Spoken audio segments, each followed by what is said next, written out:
This is The Creative Way on the Jefferson Exchange. I'm Vanessa Finney. The oldest orchestra west of the Mississippi premiered in 1896 as the Portland Symphony. By 1929, it was considered one of the finest orchestras in the country, one that now was reaching a wider audience with national radio broadcasts. In 1967, the name was changed to the Oregon Symphony, followed by performances around the state, from Klamath Falls to Coos Bay to the Dalles. In 1980, orchestra leaders envisioned another milestone, and to help them accomplish it, they enlisted conductor James DePreist, who had refused to let his polio keep him from prestigious appointments around the world. That era is a central part of the new memoir by Ginette DePreist, Reach Up, My Beautiful Journey with James DePreist.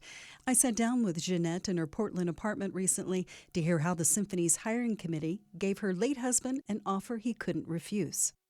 They gave him a mission if he chose to accept it, and that was to elevate the orchestra from the status of regional to national, and which involved jumping through a lot of hoops for the American League of Orchestras. Yeah. Well, a regional orchestra consists of local budgeting, whether it's the state government, the city, or the good heart of supporters. That doesn't go any further than that, because there's no such ranking that will force musicians, which are professional in their own right, to have a steady job. Mm-hmm. It's part-time. Being a national symphony or an orchestra requires the standard base for paying your musician. So that was a big step. Also, it required those who had regular job to let go of that, because it meant rehearsing during the day. And also, it meant that by increasing a budget, you would attract better musicians and you would attract better soloists as well. So all of those hurdles were to be met. Right. And that was a big challenge. It caused some soul searching among the musicians because they had to give a higher level of commitment. And it also raised just the day-to-day process, because prior to becoming national, the rehearsal space itself had terrible acoustics, isn't that right? Absolutely. It was different than performance, which any musician knows you want to rehearse where you're performing. Yeah. Although there's still a lot of that kind of system going on around the world. But usually those rehearsal rooms are designed for those orchestras, which was not the case in Portland. Right. It was a facility that housed pretty much all the road show and everything else, so it was not meant to be rehearsed there. So when the musician would get on stage before performing, they had to reinvent the wheel because the sound around them was different. So it meant a big challenge, yeah. He was a driving force behind it. I know you helped as well. Yes. To get into the Arlene Schnitzer Concert Hall. Mm-hmm. So was that an easy path? No. Portland loved its comfort. They are not necessarily aiming at something always bigger. They always think that's good enough for us. And Jimmy was determined to have a better situation with the Oregon Symphony. So he presented that project to the city council. Some commissioners were for it, some were not, and with a very strong group of supporters with the symphony. And the power that be at the time, they gathered and they were able to pass an ordinance that provided the Oregon Symphony and the city funding to occur, so that the Schnitzer Hall, which was aimed to be demolished at the time, it was a Paramount Theater, and the hotel next to it as well. So that revived this whole section of the city, and it became what it is today. Where the new building is near the Oregon Historical Society. Exactly. And the Portland Art Museum. It's now named the Art District.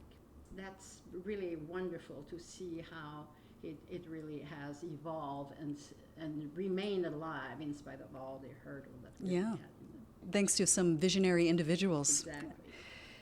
So James led the Oregon Symphony for 23 years, and in that time they did a number of tours, and you were usually at his side. So what are some memories that stand out to you as highlights, that, especially ones that you've written in the book? Well, there was one in particular that I just kept in my mind all those years. And we were touring and one of the cities was Klamath Falls. Mm-hmm.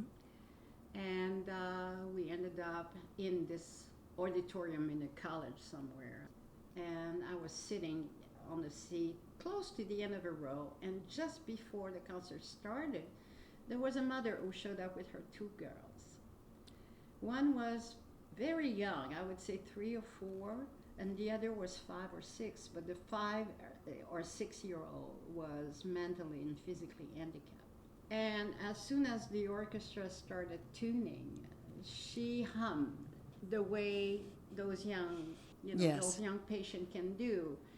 And her mother, she said, she loves music. And I said, okay, that's great. And she just would, and the orchestra was just tuning. There was no sound really, but she was really happy. And she got agitated, and she said, maybe I should go. I said, no, why should you? And in the same moment, a couple in the back of us commented on the fact that it was horrible that this woman would bring her children to a concert, especially with a crippled one. And that at that time she got up. I said, you sit down, you give me that lovely little girl of yours, I'm gonna sit her on my lap and we're going to listen to a lovely concert together. And said, there's no intermission, there's nothing, it's gonna be short and sweet, and we're gonna have a good time.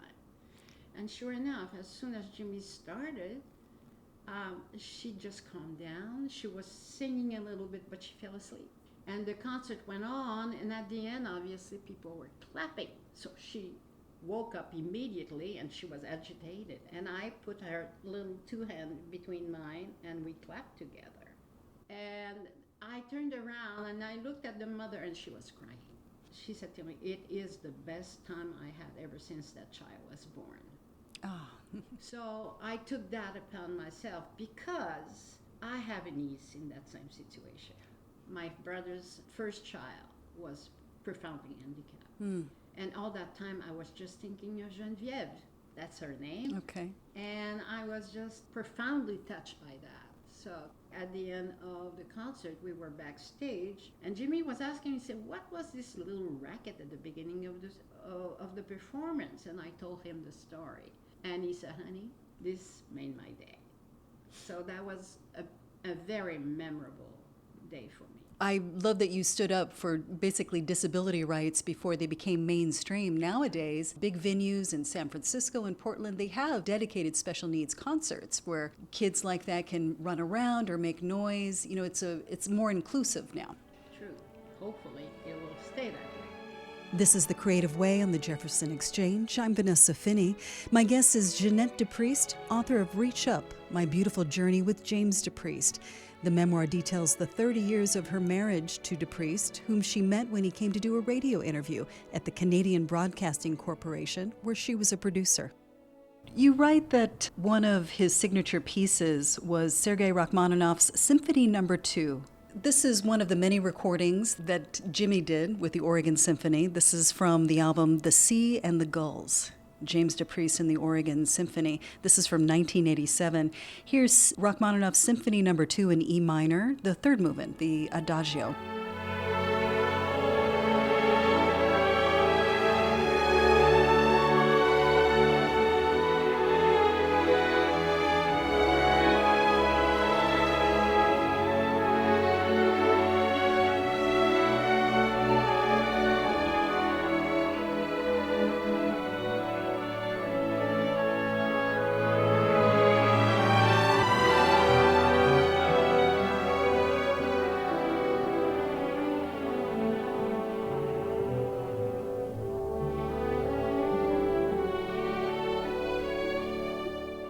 Romantic music at its best. Does this bring anything up for you? What kind of memories come up for you when you hear this that he conducted so often? I have a little secret for you. I have a hard time listening to his music. It swells up in me. Yes. Because I was there from studying the score at the rehearsal, following all the notes and letting him know everything, to the recording session where I was in the booth with him. And the fact that the Rachmaninoff Symphony is truly a signature piece. Yes. Everybody will recognize Jimmy as the Rachmaninoff master, I guess. Yes. So it is always emotional. I'm getting better, but it's still very difficult. I would drive, for example, and I'll listen to a classical station, and I can tell you in a second that it's Jimmy conducting. So I have to park and just listen to it so I won't be, fogging the windows of my car when I drive.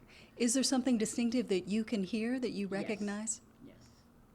I'm wondering if you were a classical music lover before you met Jimmy. Became the center of your life, at the center of your life, along with him. It's such a profound shift. Yeah, I was a classical lover, but on a totally different sphere. Mm-hmm. My father was a choir master. Mm.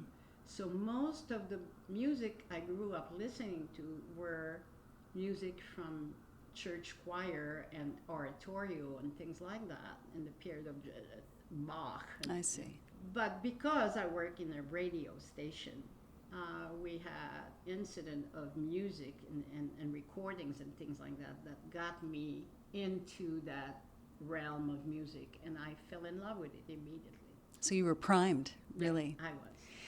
What did this life you shared together, this beautiful life, end up meaning for you, the role that you played in each other's lives?